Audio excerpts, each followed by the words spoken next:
यह बात उन दिनों की है जब मैं 9वीं कक्षा में पढ़ता था। तब मेरी उम्र 14 साल थी। कुछ समय में अपनी फैमिली के साथ रहता था। मेरी फैमिली में मम्मी पापा और मेरी छोटी बहन भी थी। मेरे पापा गवर्नमेंट की नौकरी करते थे, इसलिए हमें सरकारी क्वार्टर्स में रहना पड़ता था। जब मेरे पापा का प्रमोशन हुआ था तब हमने उस कॉलोनी में एक बड़ा सा फ्लैट ले लिया। उसके बाद हम नए फ्लैट में शिफ्ट हो गए। मैं बहुत ही खुश था क्योंकि मैं सोच रहा था कि मैं अपना एक अलग से कमरा लूंगा। पता नहीं क्यों, जिस दिन से हम उस घर में रहने के लिए गए थे तब से मुझे उस घर में अजीबोगरीब बेचैनी महसूस हो रही थी।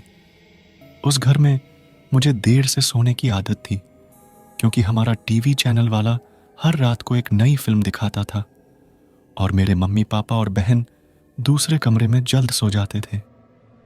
शुरू शुरू में तो सब कुछ ठीक था, लेकिन अचानक मुझे एक रात को जब मैं अपने बेड पर बैठकर मूवी देख रहा था तो अचानक मुझे रूम के बाहर से किसी की आवाज़ सुनाई दी।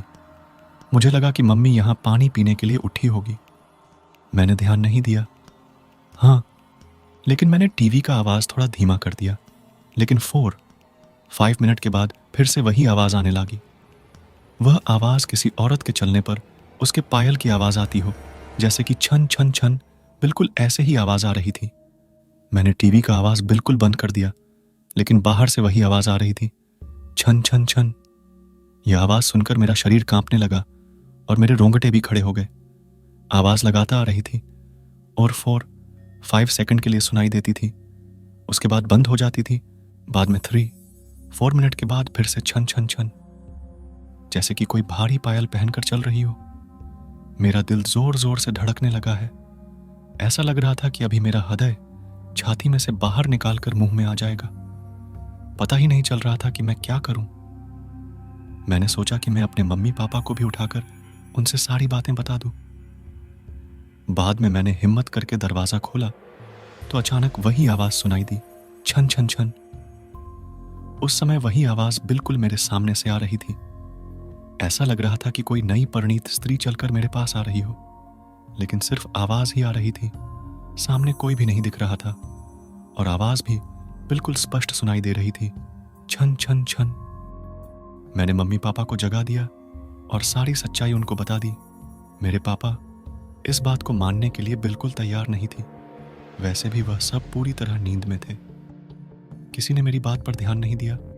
बाद में मैं अपनी मम्मी पापा के साथ उनके कमरे में सो गया। ऐसे ही 4 दिन निकलने के बाद एक रात को फिर से वही आवाज सुनाई दी, छन छन छन। बाद में मुझे उस आवाज की आदत पड़ गई। आवाज आने का कोई भी समय नक्की नहीं था। कभी कभी वह आज 10 o'clock बजे या फिर 10:30 बजे भी आती थी। परंतु एक बात तो पक्की थी कि वह आवाज सिर्फ मुझे ही सुनाई दे रही थी और दूसरे किसी को भी नहीं। कभी कभी मैं वह आवाज मुझे बहुत ही डर जाता था, लेकिन हमारी कमी कभी भी कुछ भी खराब नहीं होना था। 9 महीने बाद हमें एक नया फ्लैट मिल गया और हम वहां पर शिफ्ट हो गए। उसी फ्लैट में हमारी जगह पर जो नए लोग रहने के लिए आए थे वह हमारे जान पहचान के लोग थे। उनका बेटा मेरा बहुत अच्छा दोस्त था और उनका फैमिली काफी बड़ा था। एक दिन वह अंकल हमारे घर पर आए और हमसे पूछा कि क्या आपको कभी कभी कोई आवाज सुनाई दे रही थी। बस यही बात सुनकर मुझे पूरा यकीन हो गया था कि वह कोई मेरा वहम नहीं था। उस अंकल के पूरे परिवार ने वही आवाज सुनी थी। आखिर में मेरे मम्मी पापा को यकीन हो गया कि मैं झूठ नहीं बोल रहा था। बाद में उन लोगों ने घर में पूजा पाठ करवाया। हमने यह बात जानने की कोशिश की थी कि उस घर में आखिर हुआ क्या था। तब जाकर पता चला कि उस घर में एक नहीं बल्कि 6 आत्माएं रह रही हैं। उस बात को 14 वर्ष हो गए और अब मैं बड़ा हो गया। मुझे पता नहीं है कि क्या आज भी वही आवाज सुनाई दे रही है या नहीं, लेकिन आज भी मैं उस आवाज के बारे में सोचता हूं तो मेरे मन में एक अजीब सा डर लगने लगता है। भगवान की कृपा है कि आज सब कुछ ठीक है।